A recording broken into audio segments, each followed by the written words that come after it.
Iveco Daily 70, ремонт КПП, замена синхрона 1-2, замена подшипников, замена сцепления, замена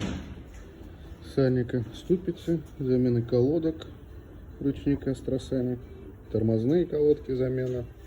и потом еще будет замена передка сальмблоков, торсионов и все остальное.